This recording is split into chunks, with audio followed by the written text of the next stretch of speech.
Hola, hola, ¿cómo estás? Soy Karen Kotner y te doy la bienvenida al programa 132 de Espiral.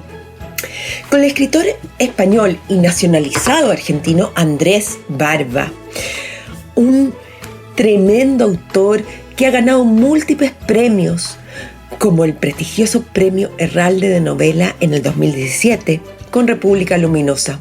Yo creo que la literatura para mí siempre fue el dominio del placer absoluto. Siempre solo ha sido un lugar de placer, y cualquier cosa que altere ese placer debe ser como eliminado, ¿no? Se puede ser muy feliz en esta vida sin leer una sola línea. No hace falta la literatura para ser sabio tampoco. No hace falta la literatura para ser feliz. Y solo son cosas que incrementan la felicidad si está en tu carácter. Y si no está, pues es una tortura. Como es tradición en Espiral, vas a conocer el lado B de este escritor que nació en España, pero que hoy se siente más argentino que español. Él sabe caminar por los bordes, escribe con la nitidez de quien ha mirado de frente lo oscuro. Andrés Barba nació en Madrid en 1975 y desde hace 2 décadas traza una obra inquietante, precisa, incómoda a veces, pero siempre lúcida. Ha escrito novelas, ensayos, relatos y ¿para qué te digo la cantidad de traducciones? ¿Qué destaca? ¿Qué destaca entre sus títulos? Bueno, la hermana de Katia, fue finalista del Premio Herralde a comienzos del 2000.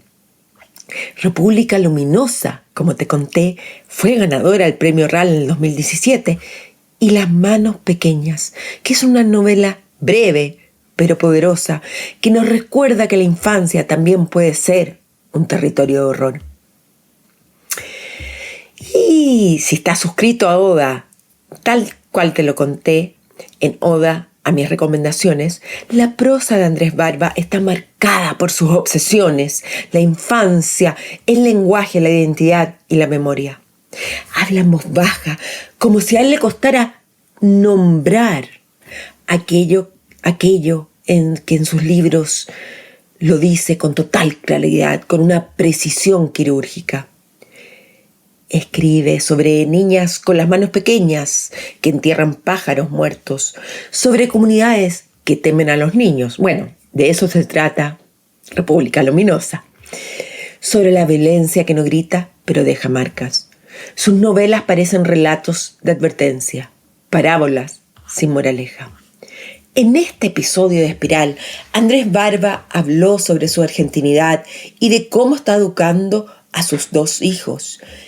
Los inserta en el mundo de lo precario, convive el bienestar que él les puede otorgar junto a su mujer y también con ese mundo de aquellos que están relegados a un segundo plano y a veces la sociedad quiere borrar.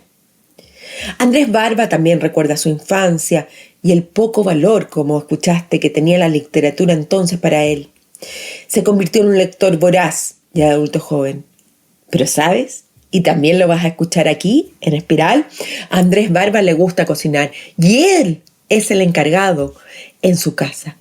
Cuando nos reunimos para la entrevista, el tiempo apuraba. ¿Por qué? Porque había que preparar el almuerzo para los de su casa. Acuérdate que Espiral es para ti, es un programa con entrevistas en profundidad a los mejores escritores de habla hispana. Compártelo, ponle un like donde sea que lo estés escuchando, porque está en todas las plataformas, y déjame un comentario donde sea que lo escuches. Así, Espiral se convierte más en una conversación. Recuento personal. La semana pasada fue el conversatorio con el escritor chileno Arturo Fontaine y quedé muy contenta. Lo hicimos en el Centro Cultural El Tranque de la Corporación de la Municipalidad de Lo Barnechea y el auditorio estaba casi lleno. No me lo esperaba. En el encuentro con Arturo Fontaine seguimos con la tónica, con el sello Espiral, y nos reímos y también reflexionamos sobre la literatura, los talleres de escritura y el mecanismo de Arturo Fontaine para ir haciendo sus creaciones. Me sorprendió la respuesta del público y siempre es mejor hacer este tipo de eventos con personas presencial que online. les tengo otra gran novedad. Voy a cursar un máster en escritura creativa en la Universidad Pompeu Fabra en Barcelona. Comienza en octubre y es, así dicen, hasta junio del 2026. Es en modalidad híbrida. Iré a Barcelona a mediados de octubre y en enero y febrero me instalaré allá con mi familia. Marzo, sí, me quedo en Barcelona sola y después vuelvo a Santiago. El nivel de los profesores ni yo misma me lo creo. Es impactante. Estará Leila Guerriero, como ya la entrevisté y la has escuchado, Juan Pablo Villalobos, mexicano, o Samantha Schweblin, otra gran autora argentina que hoy vive en Berlín. Acuérdate que Espiral es para ti un programa con entrevistas en profundidad con los mejores escritores de habla hispana. Compártelo, ponle un like y déjame un comentario donde sea que lo escuches. Así se convierte en una conversación. Te invito a escuchar esta entrevista con Andrés Barba. Este escritor está considerado uno de los mejores de la literatura hispanoamericana. Hola Andrés, ¿cómo estás? ¿Qué tal, Karen? ¿Cómo estás? Encantado. Estoy muy bien y me encantaría saber qué estabas haciendo cuando te tuviste que conectar aquí a Espiral. Pues estaba preparando un arroz porque está mi hermana de visita. Mi hermana vino de España de visita y estaba preparando un arroz. Y he dejado todo listo para que haya que echar solo el arroz después de la entrevista. Andrés, ¿y te gusta cocinar? Sí, me encanta cocinar. Cocino mucho. Cocino para la familia siempre. Me gusta la cocina de diario. Me gusta la cocina de extraordinario y la de diario, las dos. Es una cosa que me vacía mucho la cabeza y estoy siempre pensando en qué comprar para cocinar, qué cocinar mañana, qué cenar hoy, tengo una parte de la cabeza siempre está activa con la comida. Ya, pero si me invitaras a cenar a tu casa, ¿qué me darías? Sí.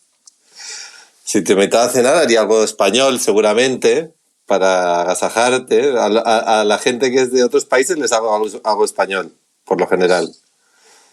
Te podría hacer un arroz, seguramente, un pescado al horno, alguna cosa así haría seguramente. Pero las tareas de la casa, ¿tú eres el que cocina o lo haces de vez en cuando?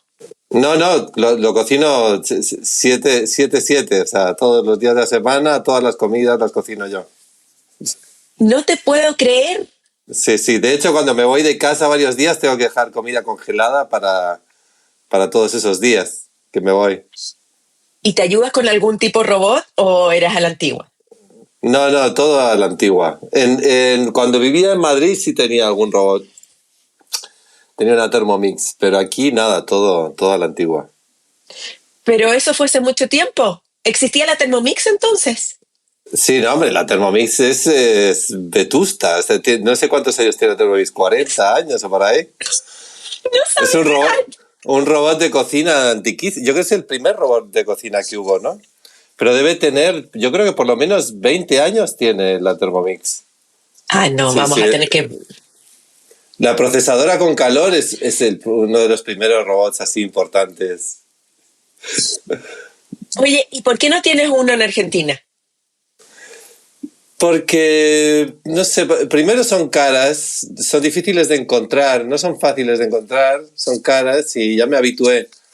Cuando nos fuimos de España a Nueva York, que estuvimos una temporada allí, ahí como que abandoné todo mi trasterío de cocina y porque la señora que nos alquilaba la casa en Nueva York tenía de todo, era una loca de la cocina también y entonces ya usé lo suyo y cuando nos tuvimos que ir de Nueva York y nos vinimos para acá, como que me purifiqué de tecnología, no sé.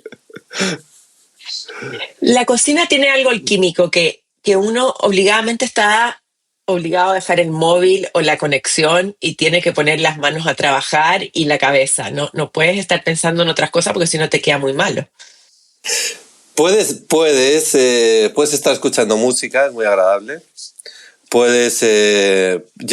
Muchas veces escucho libros mientras cocino.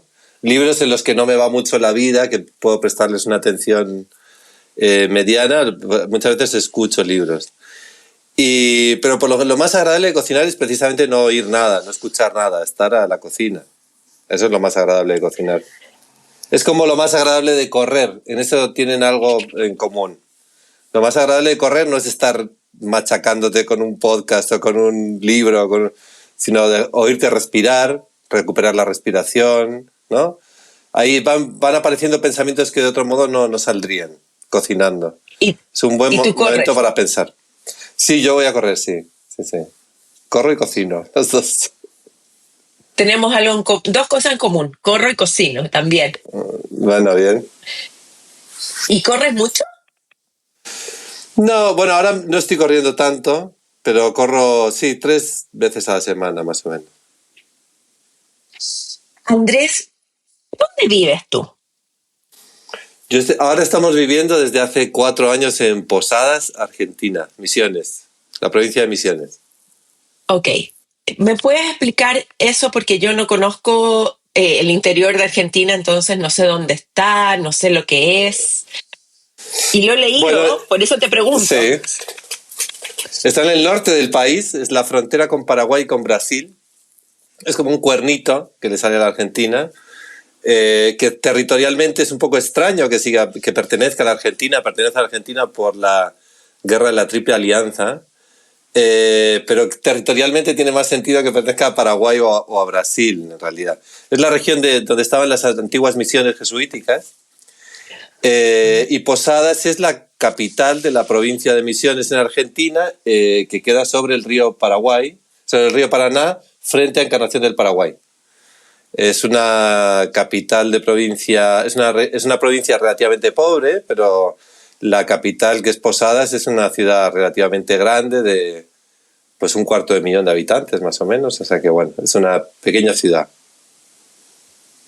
¿Y en Argentina siempre has vivido ahí o viviste también en Buenos Aires? En Buenos Aires viví un tiempo. Cuando conocí a mi pareja, me instalé en Buenos Aires un año y pico, digo, casi, sí, un año y medio. Y de hecho el plan era regresar a Buenos Aires. Ahora ya como familiarmente, cuando estábamos en Nueva York, pensábamos en regresar a Buenos Aires, pero la pandemia castigó mucho a Buenos Aires. Fue una ciudad en la que era muy difícil vivir. Y para estar con un niño pequeño era... Nah. Entonces decidimos atrincherarnos aquí, que ha resultado ser un lindo lugar para la crianza, y por eso nos fuimos quedando, como quien dice. Nos fuimos quedando 4 años. Nació otra nena, en fin, ya todo se fue complicando más. No es un proyecto eterno estar aquí, pero bueno, es un magnífico lugar para criar, para estar tranquilo y para hacer cosas que la ciudad no permite, ¿no? Y tú tienes dos niños, ¿verdad? Sí, un hijo y una hija. ¿De qué edades? De 6 y 3. Ah, o sea, tú estás en plena crianza, tú todavía estás con las horas de levantar, dormir, acostar. Yo estoy en Vietnam todavía, sí. Vamos a hablar entonces un poco, porque uno de tus temas, o podríamos decir estas obsesiones que tienen los escritores, es la infancia. Y quiero volver contigo de la mano a tu infancia. Uh-huh. En una entrevista en la revista Senda, y voy a citarte, dice: me crié en un barrio de clase trabajadora de Madrid, La Ventilla. En aquella época era un poco complicado por la heroína y porque había un importante estabulario gitano, donde hoy se alzan en esas pretenciosas y enanas torres de Kio. Aparte de un par de peleas con aquellos chicos y de la presencia natural de los yonkis de Plaza Castilla, tuvimos una infancia completamente normal, nada salvaje, más bien burguesa, de segunda división. Si la infancia tú la caracterizas tan bien en tus novelas, es muy interesante, como que estuvieras conversando con todo el canon literario que ha abordado la infancia, o la estás volviendo a redefinir en nuestros términos hoy. Eso es muy interesante. ¿A qué llamas la normalidad? Al parecer para ti la infancia no existe una sola infancia. Sí. Bueno, la normalidad no existe para nada en ningún término. Con respecto a ninguna categoría existe la normalidad, ¿no? Plantamos un centro en algún punto, generalmente el de la clase media, o desde el lugar donde observa la clase media las cosas, y a eso lo llamamos normalidad, pero la normalidad no existe, ¿no? En absoluto. Con respecto a la infancia, casi con menos que nada, ¿no? O sea, porque realmente la infancia no solo es, digamos, digamos, muy lábil y muy cambiante según sean las circunstancias en las que se vive, sino que con respecto a la infancia generamos siempre una ficción de segundo grado, que es la infancia que nos contamos a nosotros mismos que hemos vivido, que muchas veces no coincide con la infancia real que uno ha vivido, ¿no? Sino con la que uno ha decidido contarse. Que esa es una de las primeras cosas que uno descubre, por ejemplo, cuando hace terapia, ¿no? Que la narración de su infancia no cuadra con la infancia real, ¿no? Y bueno, uno ha inventado su narrativa, su narración de la infancia, ¿no? Generalmente a su propia conveniencia, ¿no? Porque uno siempre inventa la infancia a su conveniencia, tanto para justificar los defectos que uno tiene como para, digamos, sus virtudes, ¿no? Y bueno, no, mi infancia en ese sentido no fue como muy distinta ni muy problema. Fue una infancia de clase media normal. El barrio era un barrio un poco heavy, pero era hijo de maestros, entonces tenía como una infancia muy de clase media, típica de principios de la democracia en España. Y es interesante esto que hablas de la infancia que uno se inventa para explicarse a uno mismo y la infancia real. ¿Podrías tú definir cuál fue tu infancia real? ¿O todavía no lo aclaras? O sea, yo creo que hay una parte de la infancia real que surge precisamente en la crianza de los propios hijos, ¿no? O sea, uno redefine, por eso las personas que no han tenido hijos, digamos, son más proclives a hacer una metaficción de su infancia, ¿no? Hay una manera en la que uno revisa su propia infancia, que es cuando uno es padre, y entonces empiezas como a mesurar ciertas cosas, a revisitar tu infancia desde tu perspectiva actual de padre o de hacer la crianza de tus hijos, ¿no?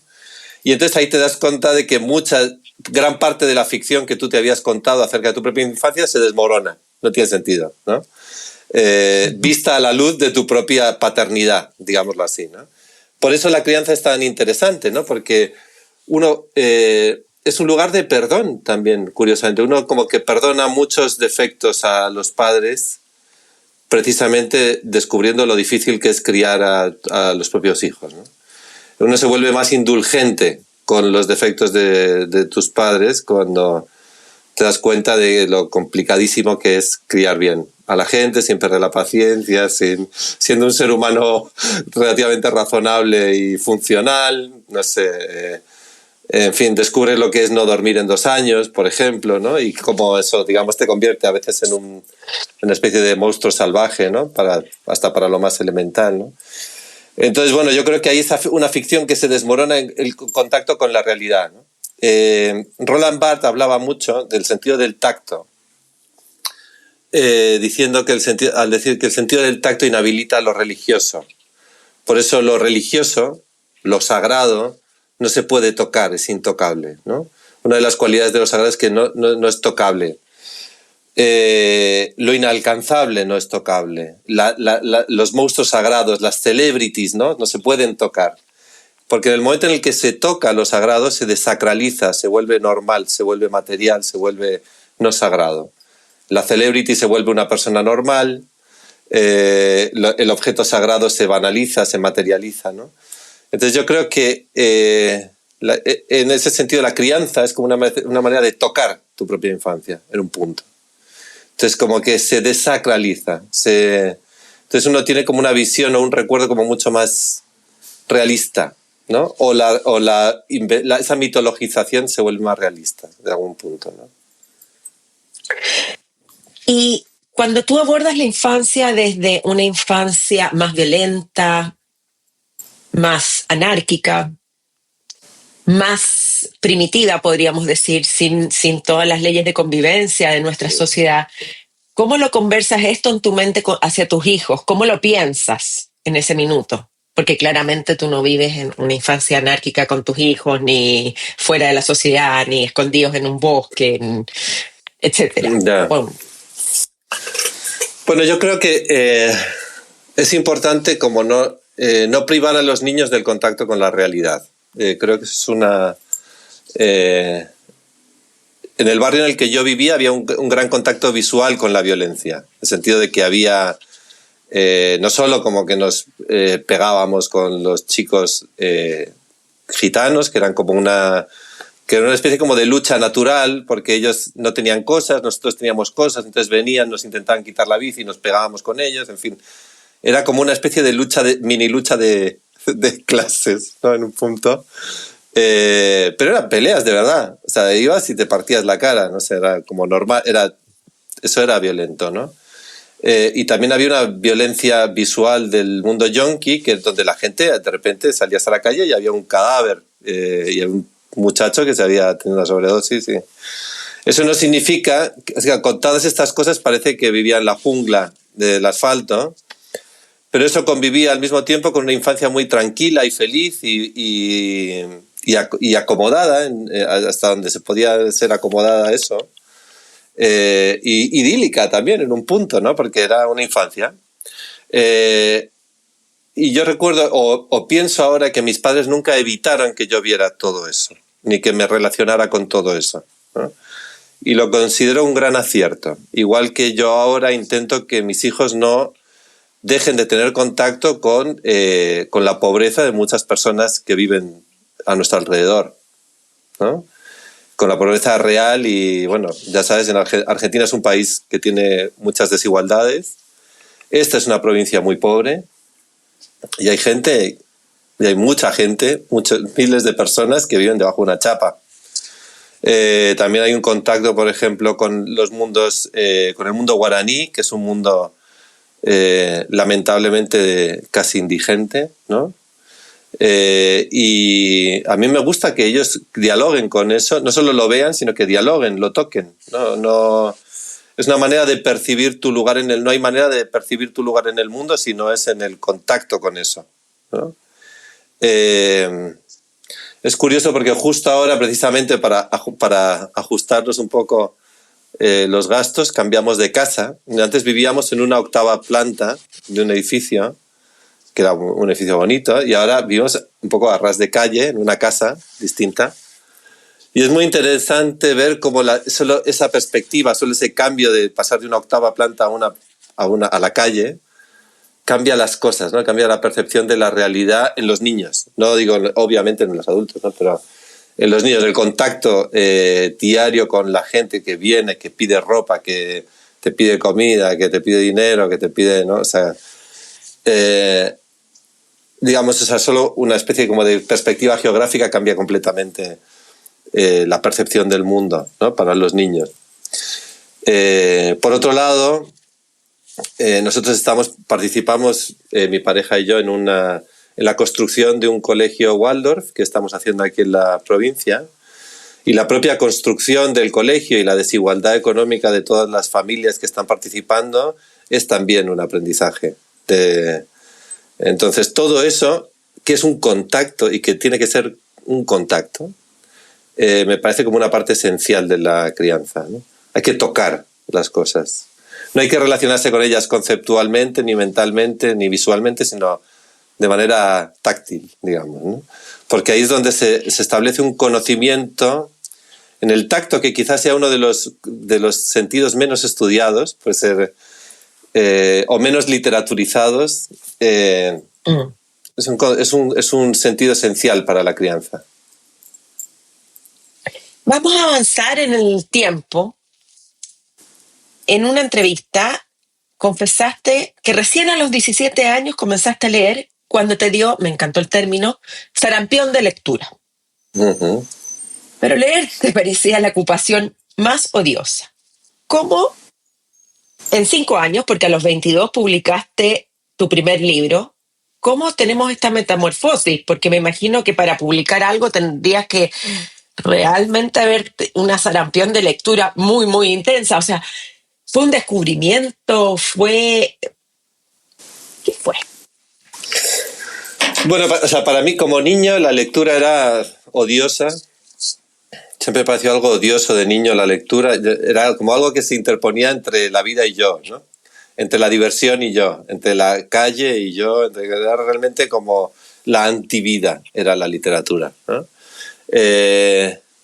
Y yo por eso desconfío mucho como de programas de lectura que tratan de convertir la lectura... Primero, en mi casa no se leía demasiado, esa es la verdad. Nunca se leyó mucho, ¿no? Nadie era muy lector, entonces yo no tenía ni referentes de lectores ni nada por el estilo cerca de mí. Me gustaba mucho jugar, me gustaba mucho la calle y la lectura era algo odioso, me inmovilizaba, me detenía, ¿no? Cuando tenía que leer obligatoriamente cosas en el colegio era una tortura china, ¿no? Yo creo que llegué a la literatura cuando la necesité. Un momento como que la necesité como desesperadamente, que yo fue en la primera adolescencia, a los 14, 15 años por ahí,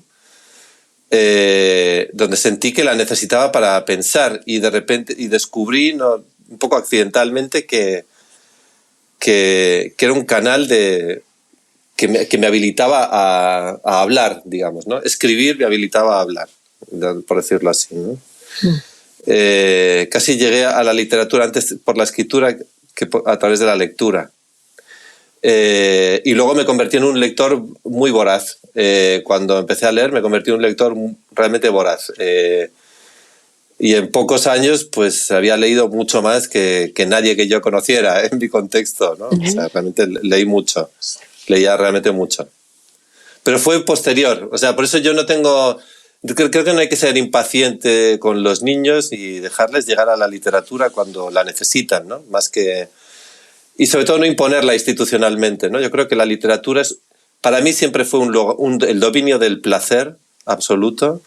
Siempre solo ha sido un lugar de placer y cualquier cosa que altere ese placer debe ser como eliminado, ¿no? Se puede ser muy feliz en esta vida sin leer una sola línea. No hace falta la literatura para ser sabio tampoco. No hace falta la literatura para ser feliz. Y solo son cosas que incrementan la felicidad si está en tu carácter. Y si no está, Es pues es divertido una porque, ¿sabes qué es divertido? Porque en la última entrevista que hice a Mariana Travasio, ella me contó que le pasó un poco lo mismo, que no leía y a los 14 años como que descubrió Gabriel García Márquez, Juan Rulfo, y se convirtió también en una lectora voraz. Y en algún minuto su vida se volvió tan voraz que leía un libro al día. O sea, como que de repente hay algo que hace clic en uno, en el cerebro, en el alma, da lo mismo, que sientes esa necesidad intrínseca de tener este vínculo con la historia ficcional, digamos, o la lectura en sí misma como género. Sí, y se convierte en una Siendo... pulsión también. Es una pulsión, es una especie de pulsión. Sí. ¿Y qué tipo de lector Perdona. eres hoy? Sí, no, está bien, pero ¿qué tipo de lector sigues siendo hoy? ¿También sigues con el sarampión de lectura que me encantó eso? Creo que lo voy a patentar. ¿Qué tipo de lector eres hoy?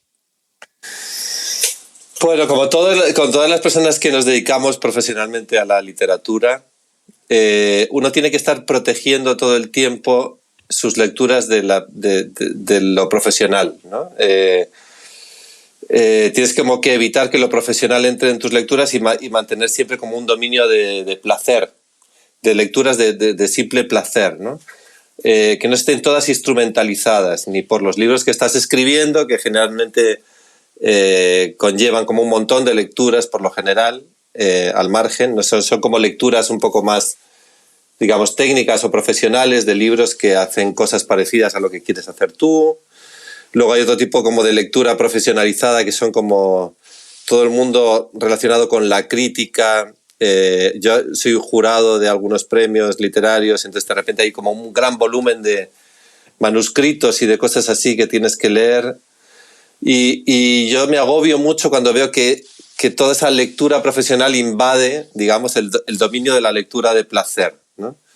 Que es donde salen las cosas y donde uno mantiene como una relación amorosa con la literatura. Cuando la relación con la literatura se vuelve muy profesional, uno siente como si hubieras vendido a tu amante al peor postor, ¿no? O sea, como si hubieras vendido lo que más amas por un plato de lentejas. Y ahí te sientes idiota, realmente, ¿no? O sea, dices, Pero es más o menos habitual que esa lucha se esté produciendo todo el tiempo. Pues tienes que proteger el placer, porque es lo que te mantiene, digamos, lo que mantiene la pasión, ¿no? Es como en una relación de pareja, ¿no? O te vas de vez en cuando a tomar una cerveza con tu pareja al margen de todo, o al final ya no sabes si te estás acostando con tu socia, con tu prima, con tu hermana, con quién, ¿no? Entonces, realmente encuentras como un lugar donde nada está infectado de utilitarismo en tu relación con la literatura, o vas listo, ¿no? Pierdes todo. ¿Y cómo es tu relación en la literatura con tus hijos? ¿Cuánto les lees? ¿Cuánto los dejas libres? ¿Cómo ves esta relación con ellos? Mira, yo no encuentro muchos libros que me gusten. Esa es la verdad, para niños. Hay libros que están muy bien y tal, y bueno, los niños tienen esa especie como de manía de la repetición, entonces encuentran un libro que les gusta y quieren que el libro sea repetido hasta el infinito, que a mí eso me parece bien, porque sobre un mismo libro se encuentran como muchas variantes, y si el libro es un libro bueno, está muy bien la interacción con las variantes de un solo libro, ¿no? Eso está bien, pero por lo general no encuentro muchos libros que me gusten. Entonces básicamente les cuento historias, yo me invento historias, les cuento historias de mi vida, les cuento historias de sus primos, de sus abuelos, prefiero contarles yo los cuentos. ¿Y nunca has pensado escribir esos cuentos que que le inventas a tus hijos o que recreas a tus hijos? No, porque son cuentos muy banales también, o sea, que decir, no. Algunas veces de esos cuentos ha surgido alguna idea para un relato infantil. Juego mucho con las sombras, con el móvil proyecto sombras y hago como teatros chinos de sombras muchas veces, por ejemplo. O cojo los episodios del día y los transformo en algo distinto, ¿no? O les pregunto de qué quieren oír una historia, y entonces con los elementos que ellos me van tirando construimos una historia, ¿no? Pero me parece como más divertido jugar a crear narraciones que a otra cosa, ¿no? Por otro lado, ellos viven en una casa donde ven a sus padres leer. Entonces, me gustaría que ellos llegaran a la literatura como hemos llegado nosotros, ¿no? O sea, como que la busquen ellos saben que sus papás escriben libros, que los traducen, que los escriben, que los leen. Entonces, eso está ahí. La casa está llena de libros, es un objeto familiar, nos ven abstraídos en los libros, Sí. Ellos están deseando llegar a eso, y entonces creo que es mejor que hagan su viaje privado. Qué bonito, eso es como el viaje privado a la literatura, de la lectura. Ajá. Y hablando de tu pareja, tu señora, tu mujer, que es Carmen María Cáceres. Mercedes, la mataste. Mercedes, la maté porque te tengo que decir una cosa. Te voy a decir siempre aparece Carmen M. Cáceres. Claro, sí, M de Mercedes. Bueno, deberían decir que se tiene que poner el nombre completo en las fuentes para que uno no se equivoque. Perdón a Carmen Mercedes si va a escuchar esta entrevista, de todo corazón. ¿Cómo es trabajar con la persona, una de las personas que más uno ama, convive? Es un doble arte, considero. Eso me puse a pensar. Es un doble arte. Vivir y trabajar juntos. Bueno, es complicado, en el sentido de que, bueno, ahora no colaboramos tanto, pero durante un tiempo traducíamos juntos, y hemos traducido muchos libros juntos, entonces eso, bueno, se genera como una especie de sinergia de trabajo natural, ¿no? Lo que pasa es que es tu pareja y... con respecto a la lectura compartida de los textos que escribimos, ahí sí hay más, es un terreno más delicado, porque obviamente la pareja, yo creo que eso ocurrirá en todas las parejas de escritores, Tu primer lector no es solo un lector con el que compartes una primera versión, sino con el que compartes ideas que ni siquiera han llegado a ser texto todavía. Entonces, compartes mucho el pensamiento sobre la posibilidad de abordar una idea o las posibilidades literarias de algún tema. Entonces hay una gran simbiosis en algunos puntos, ¿no? O sea, donde uno... yo temo mucho la lectura de Carmen, es una lectura como muy despiadada además, de la que me cuesta recomponerme y que me deja enfadado varios días por lo general, porque soy de desenfado lento, este es un gran defecto. Soy de enfado lento, pero de desenfado lento también. O sea, me enfado, tardo en enfadarme, pero tardo mucho en desenfadarme. Y estas lecturas me enfadan mucho por lo general, y al final siempre le acabo dando la razón en muchas cosas. Creo que ese nivel de lectura tan íntima, tan privada y tan íntima es muy difícil de encontrar.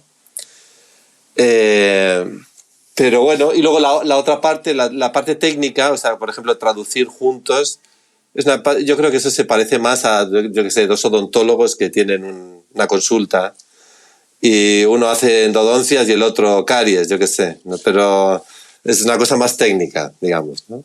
O sea, genera menos conflicto. Lo creativo sí genera más conflicto. O sea, Andrés, cuando tú le vas a pasar un escrito a Carmen, ya sabes lo que viene. Muchas veces ha leído fragmentos, a veces uno como que le puede el ansia y ya le has dejado ver alguna cosa. Si no le gusta absolutamente nada, suelo desistir. O te vas a vivir a un hotel. Sí. Ella se cabrea mucho también cuando le leo los textos. Pero bueno, son lecturas muy...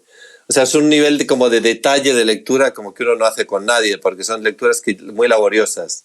Implican mucha atención, mucho tiempo. Entonces yo aprecio mucho poder disponer de eso, porque mucha gente no puede disponer de eso. Ni siquiera pagándolo, porque no es tampoco una cuestión de dinero. Claro. Exactamente. Exactamente. Ahora, ¿cómo impactó? ¿Por qué estudiaste filología? Esa es una pregunta completamente curiosa. Mía. Bueno, estudié filología y filosofía las dos. Porque pensaba que era lo único que me podía hacer feliz, básicamente. Por un instante como que tuve mis dudas en el último minuto de hacer derecho, que habría sido letal, porque habría sido infinitamente infeliz. Y seguramente lo habría dejado al instante, porque tolero poco las cosas que no me gustan. Las tolero poco tiempo, entonces no creo que hubiese aguantado mucho en ningún lugar. Entonces lo único que podía hacer siendo relativamente feliz era filología y filosofía. ¿Y fuiste feliz? Sí, la carrera fue muy feliz, la verdad. No fui nunca a clase, jamás fui a clase. Creo que de las dos carreras debí ir, a 2 asignaturas en toda la carrera. Pedía los apuntes y me presentaba y me dedicaba a estar en la biblioteca leyendo y en la cafetería tomando café. Eso es lo que hice durante mis años de la universidad. ¿Y cómo llegas a ser fotógrafo? No, fotógrafo nunca fui, en realidad. O sea, siempre fui como un fotógrafo aficionado. No, claro, pero en parte de lo que se encuentra contigo cuando uno investiga y fotógrafo. Te ponen muchas etiquetas y fotógrafo también aparece. Sí, aparece y hice un pequeño proyecto de fotografía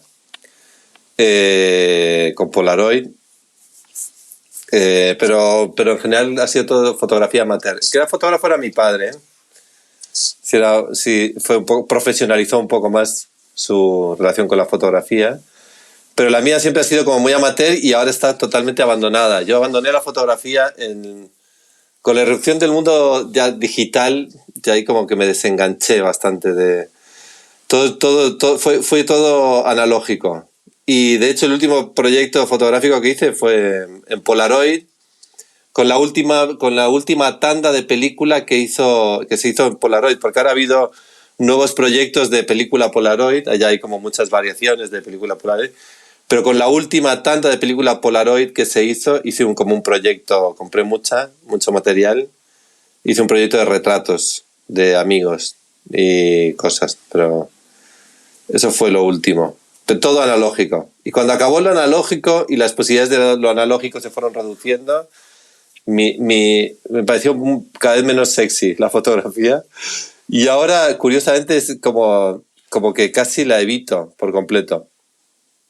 Que apenas hago fotografías. Y hemos hablado de tu estancia en Nueva York, porque estuviste una beca del Cullman Center de la New York Public Library, pero también estuviste en residencia, estudiaste en Madrid, estuviste por el British Council y la Universidad de Queen Mary en Londres. Muchos escritores aspiran a las residencias y a estas becas. ¿Qué opinas tú de tu experiencia en distintos ámbitos y en distintos años, en un periodo de tiempo más extenso? ¿Cómo fue esta experiencia? Bueno, yo he vivido mucho de las becas, muchos periodos de mi vida. Me han ayudado mucho.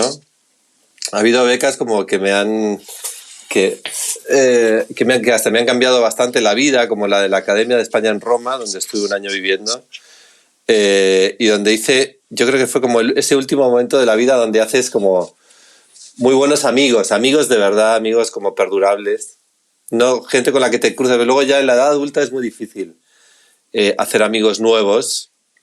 Tiene que haber como un verdadero flechazo, un enamoramiento de repente con alguien.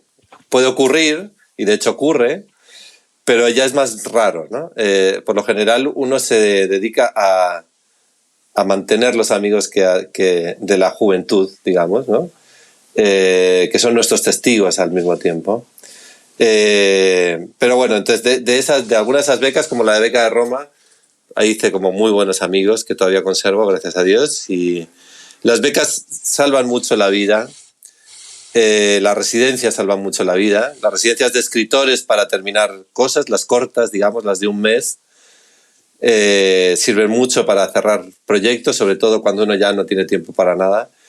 Pero las de muchos años, las de años, que yo he tenido algunas, una en Roma, otra en Nueva York y otra en Madrid también, aunque sea mi ciudad, generan como un tipo como de vínculo con lo literario desde el punto de vista profesional muy, muy interesante, ¿no? Porque de repente uno empieza a considerar su relación con la literatura desde un prisma como un verdadero trabajo, que yo creo que está bien que sea así. En parte, sobre todo si uno viene como de una clase más o menos media o trabajadora, donde el vínculo con lo literario no se da por descontado, porque uno tiene que hacer otra cosa para poder escribir generalmente. Cuando el mundo te favorece, ¿no? Que uno pueda dedicarse todo el día a escribir como si fuera un oficio, que realmente lo es, tu perspectiva de la literatura también se profesionaliza en un punto, cosa que está bien. Uno tiene que escribir libros como si fuera el trabajo, en un punto. No, o sea, sin dejar de tener ese vínculo con el placer, que es un vínculo que yo asocio más a la lectura que a la escritura. El vínculo con la escritura es un vínculo profesional en el sentido de que hay muchas cosas que en la escritura solo salen cuando uno ha cruzado muchas fronteras de compromiso con la escritura, ¿no? He dedicado como muchas horas sencillamente a probar cosas que no salían, a ejercitarse, ¿no?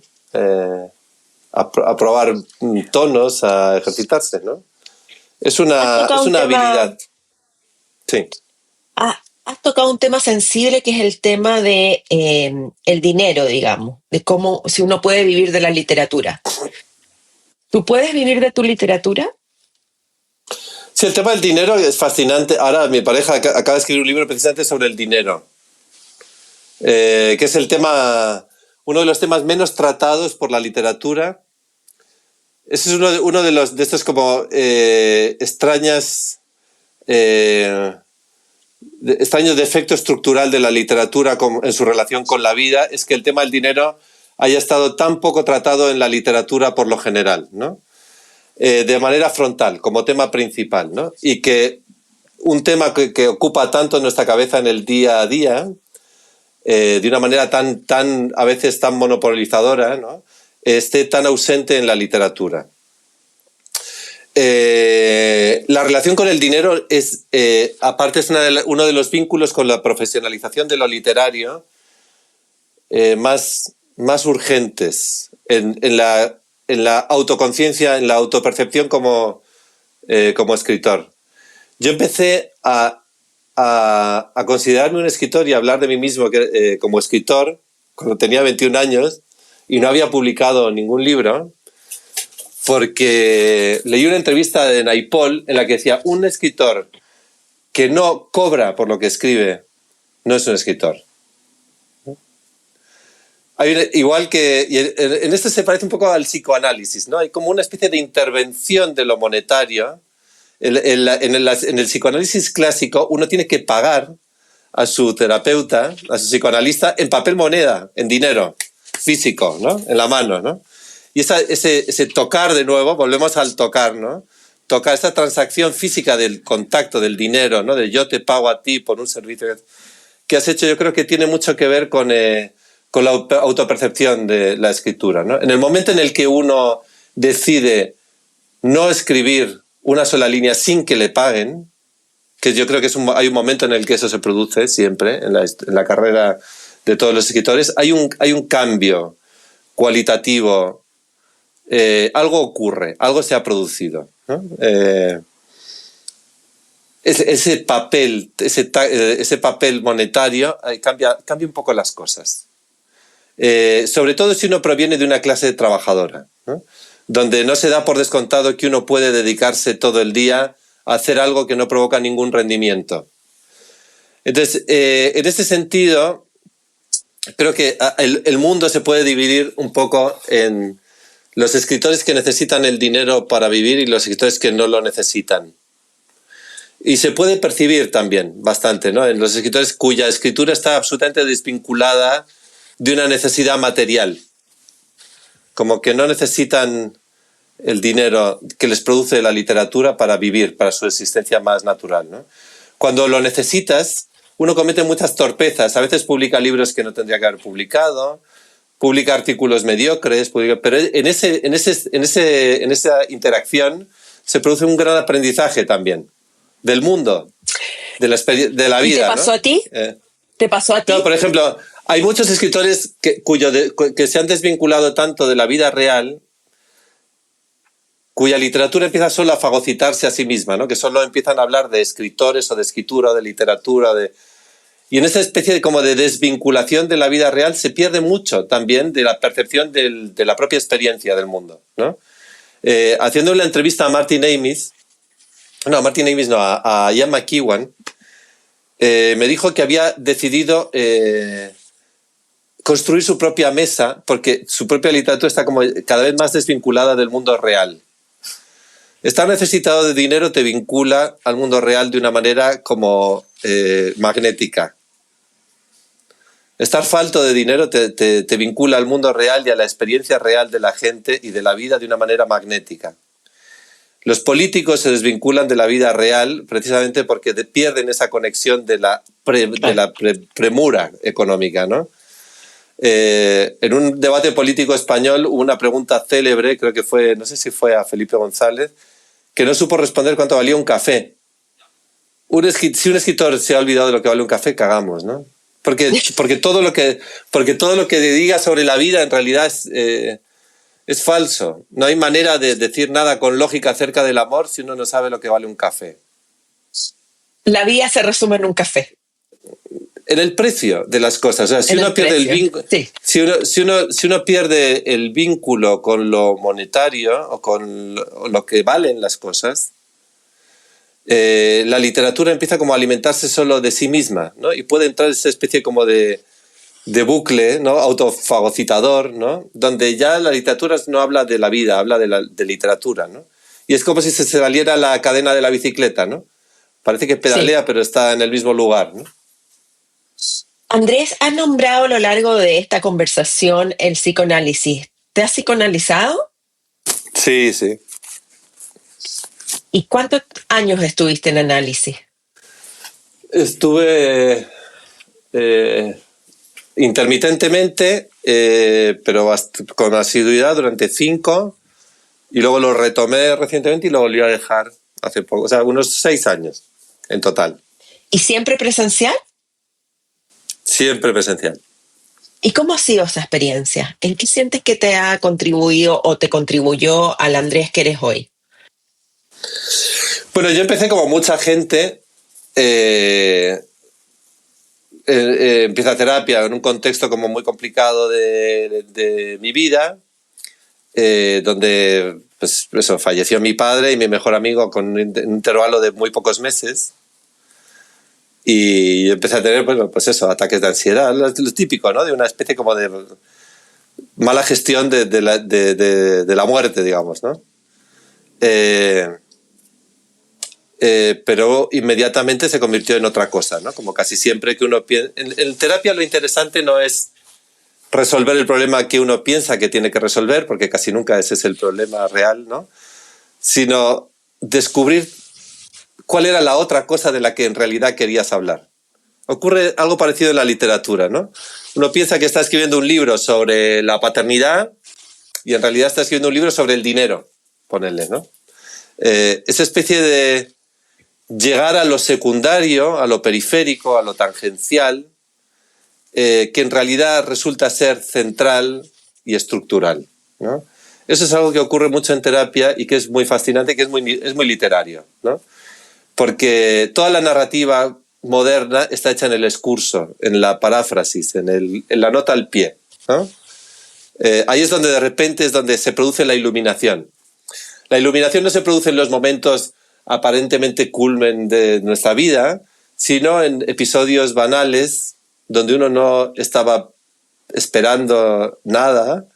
Ahí es donde se producen las grandes comprensiones y los momentos importantes se producen en lugares periféricos, casi siempre, ¿no?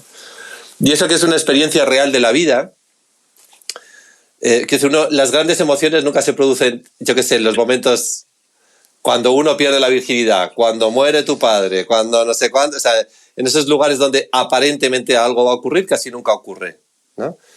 Ocurre en los lugares, ocurre después, ocurre o inmediatamente antes o inmediatamente después, ocurre en la periferia de esa emoción, ¿no?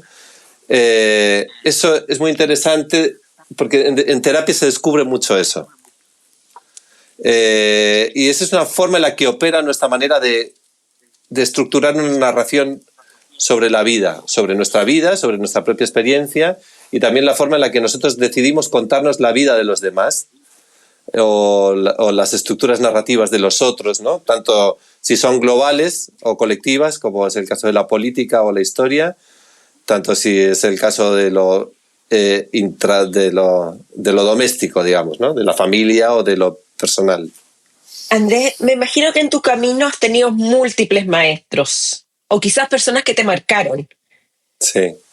dentro o fuera de la literatura. ¿A quién recuerdas o convives hoy como que podrías decir estas personas me han marcado en mi camino? Los maestros no son necesariamente gente que uno ama. Ah, Yo creo como que hay una... cierto eso. Estoy en desacuerdo con eso, porque generalmente se suele establecer como una confluencia entre el maestro como alguien amado. El maestro puede ser un ser siniestro, ¿eh? En mi caso, de hecho, lo fue. No diré su nombre, ¿no? Pero sí, era una persona como siniestra que se acercó a mí por motivos siniestros, pero que fue un maestro. Y yo creo que lo interesante de su...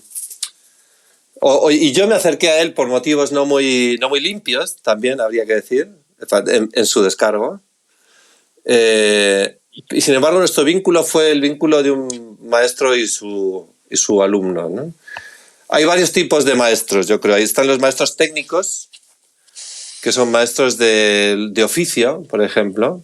Uno puede tener como un maestro técnico de la literatura, puede tener como No necesariamente tienes que hablar con ellos o dialogar presencialmente con ellos, pero pueden ser como una figura permanente en tu cabeza, ¿no? Había un director de cine que tenía en su estudio, o no sé quién era, no sé si era Kubrick, que era, el director sé que era Stiglitz. Entonces él tenía un cuadrito en el estudio que decía, ¿cómo lo haría Stiglitz? Lo tenía como bordado, ¿no? Para preguntárselo siempre, ¿cómo lo haría el maestro, ¿no? En ese sentido, tú puedes tener como maestro a Henry James, ¿no? Uno de mis maestros literarios naturales ha sido Henry James. Como siempre he pensado, ¿cómo lo haría Henry James? ¿Cómo pensaría esta escena Henry James? ¿Cómo escribiría esta historia Henry James? Siempre lo pienso. ¿Qué personaje elegiría para hacer de narrador de esta historia? ¿Cómo la contaría? ¿Cómo contaría esta escena tan importante? ¿Desde qué lugar? ¿Dónde empezaría a contarla? ¿No? Siempre me pregunto eso. Eso es un maestro con el que uno se relaciona, donde el diálogo a lo mejor es un poco ficcional, porque uno pone también la voz del maestro, pero... Y luego están los maestros reales. Los maestros reales están... Hay maestros técnicos, y maestros de la vida, ¿no? Maestros de sabiduría vital. Que no son siempre seres luminosos, pero son seres que nos ayudan a vivir. Que los maestros estén llenos de sombra creo que es una especie de condición natural. Yo siempre he desconfiado de la gente que habla de maestros luminosos, ¿no? Creo que igual que hay como una especie de Edipo, de complejo de Edipo en la vida real, ¿no? Donde uno tiene que decapitar a la figura de autoridad para sobreponerse a ella. En el caso de los maestros también ocurre algo parecido, ¿no? Uno tiene como que decapitar al maestro en algún lugar. Relacionarse con la oscuridad del maestro, con la luna del maestro, no solo con el sol del maestro, sino con la luna del maestro. Veamos, tú dijiste también en la entrevista Senda, que me gustó muchísimo, se las recomiendo. Como decía Alberto Pla, soy un artista multimierda. Me gusta mucho cambiar de género. Eso dijiste, no lo estoy inventando. Sirve mucho para oxigenarse del trabajo anterior y para pensar el mundo desde un lugar nuevo. Porque tú escribes novela, poesía, ensayo. Una novela o un ensayo. Es difícil dejar de pensar en lo que, aunque hayas terminado el libro. Igual que es difícil de dejar de pensar en una pareja, incluso cuando hayas roto la relación, ¿no? Uno no solo sigue pensando en la pareja que ha quedado atrás y cuya relación ya está finiquitada, sino que sigues proyectando de manera automatizada gestos sentimentales con una nueva persona. Entonces, y es difícil dejar de hacerlo, y es difícil que el nuevo amor cree su propia dialéctica, su propio idioma, sus propias costumbres. Uno arrastra gestos automatizados y... Con los géneros y la literatura ocurre igual. Tú no puedes dejar de terminar una novela y ponerte a escribir otra como si no hubiera ocurrido nada, ¿no? Tu cabeza tiene una inercia alrededor de un tema, ha estado orbitando mucho tiempo alrededor de un tema y es difícil que deje de hacerlo. Una forma en la que eso se facilita es cambiar de género completamente, ¿no? Si has escrito una novela, pues ponerte a escribir poesía. Si has escrito un ensayo, ponerte a hacer narrativa, ¿no? Entonces, digamos como que es una manera de interrumpir una dialéctica que está automatizada. Igual que Ovidio daba consejos en el Ars Amatoria de Ovidio, daba consejos para romper con una novia, daba cosas, te daba como algunos consejos, ¿no? Como vete de viaje, o sea, cosas así.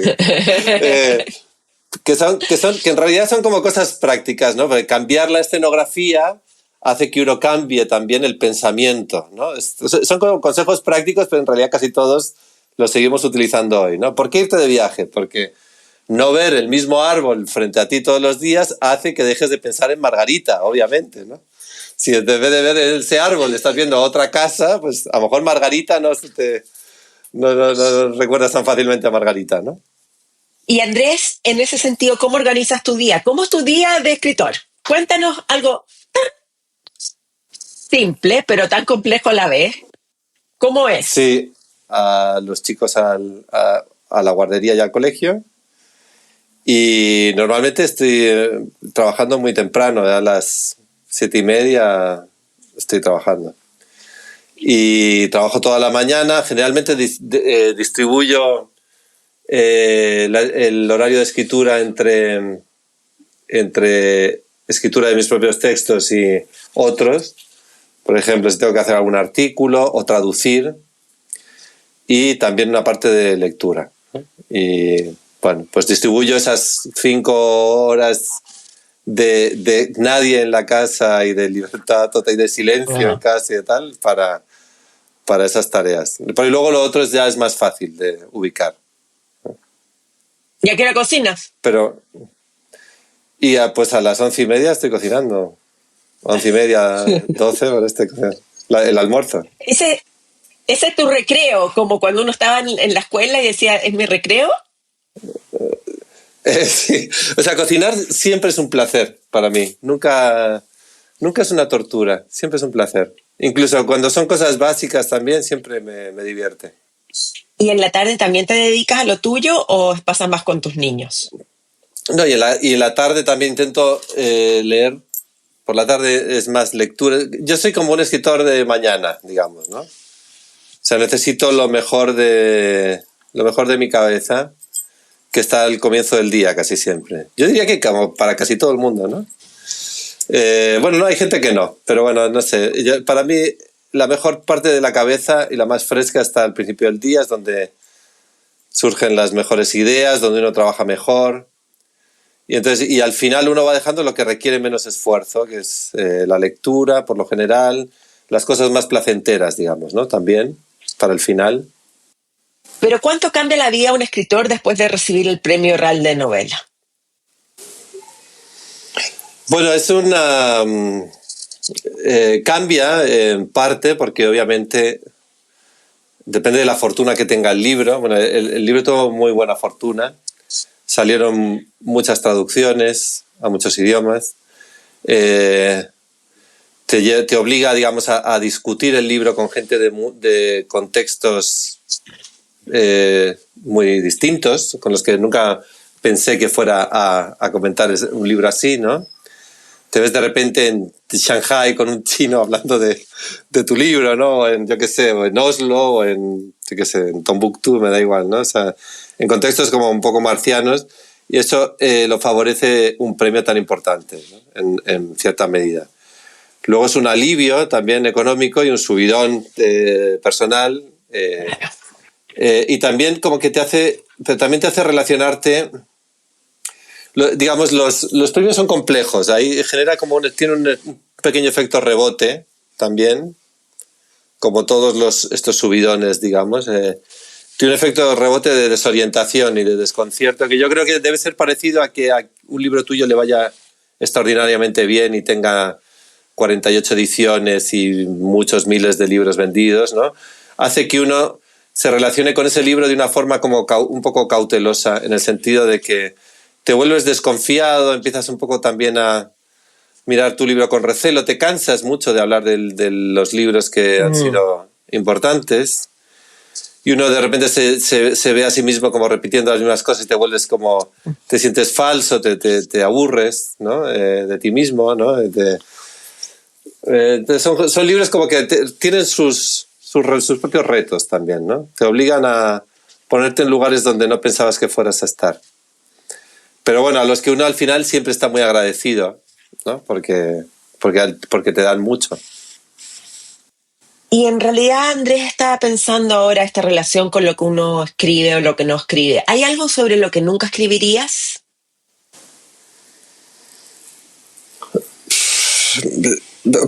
Sí, podría decir que a mí me cuesta mucho hablar de las vidas de los demás. O sea, me cuesta mucho trabajo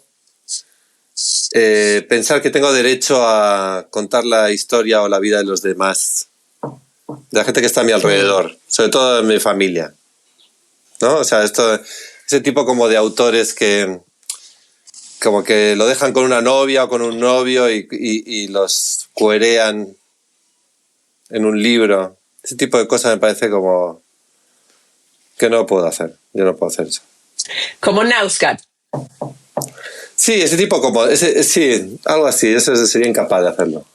Siempre, o sea, hay autores así que están entre mis autores de cabecera y a los que admiro mucho, ¿no? Pero por lo general, la gente que solo utiliza su propia vida como material literario y que implica, por otro lado, la intimidad de otras personas y exponer y airear la intimidad de otras personas, no sé, no me encanta. No me encanta y no lo haría. Para mí la literatura es como un lugar de investigación de lo otro. Y entonces no te llevas con la autoficción, no te ves como un autor que podría generar autoficción. He escrito alguna cosa, he escrito un libro sobre un amigo que falleció, que es un libro sobre él, que es más un retrato que un libro, que una autoficción, ¿no? No, yo la verdad es que tengo una relación bastante mala con la autoficción. Hablemos del territorio y de la identidad, porque hace poco Sí. recibiste la nacionalidad argentina, naciste en Madrid y dices que amas Argentina. ¿Cómo es esta Sí. dicotomía? ¿Mantienes tu acento español? ¿Cómo vives con estas dos identidades? ¿Y cómo se manifiesta en tu escritura? Bueno, yo creo que tengo una relación con lo español problemática. Siempre tuve una relación problemática con lo español. Siempre he sido un español que huía de España. Siempre tenía novias de otros países, siempre quería estar vivir en otros lugares. Siempre he tenido como una especie de rechazo a lo español, ¿no? que en realidad es una cosa muy española, por otro lado, ¿no? Porque soy muy español en general, mi estructura mental es muy española, pero siempre he querido estar fuera de España y solo he pensado bien mi vida cuando estaba fuera de España, ¿no?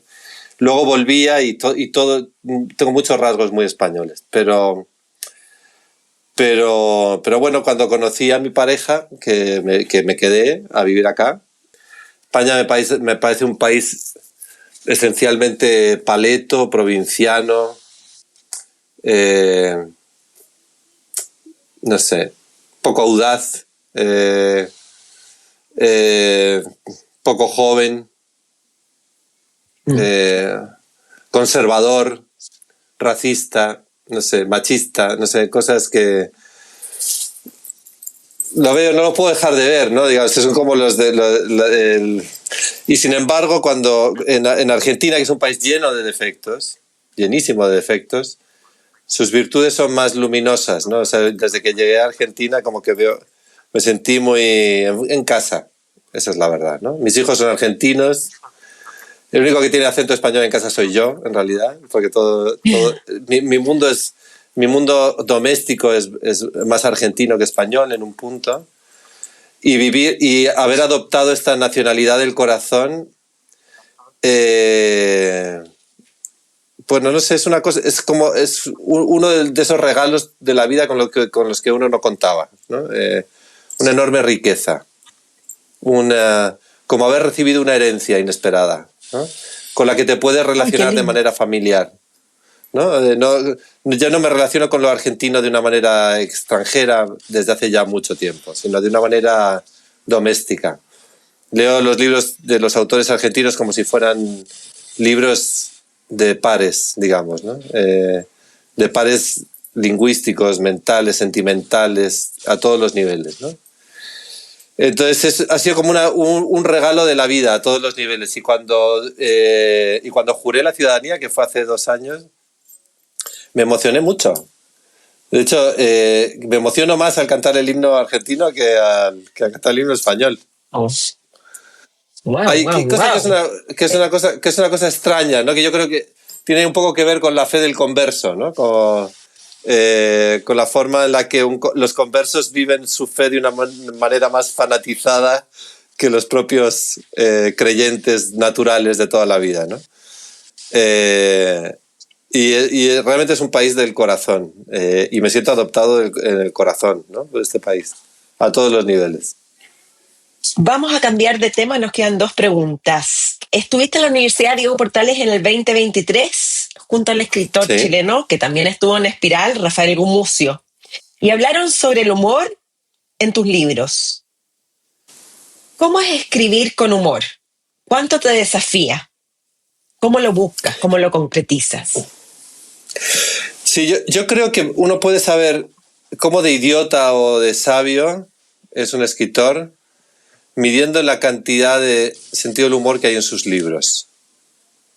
Con eso no me refiero a que uno tenga que ser un escritor humorístico,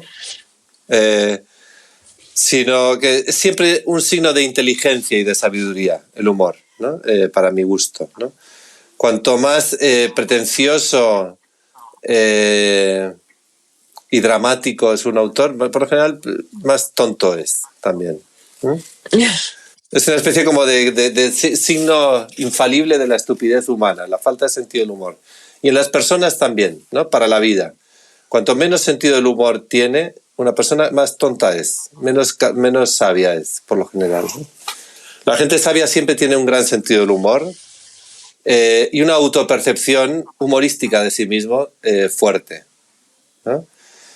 Creo que el propio Cervantes, cuando Cervantes se convierte en el autor del Quijote, que no siempre lo fue, es cuando empieza a reírse de sí mismo, cuando empieza a reírse de su condición de tullido, cuando empieza a reírse de su condición de soldado sin dinero, de escritor vilipendiado, de persona que no ha tenido éxito en la literatura, ni en lo social, ni en lo vital. No, cuando empieza a reírse de todo eso es cuando sale una especie de pieza mercuriana venida de otro mundo, que es la invención de la novela, ¿no?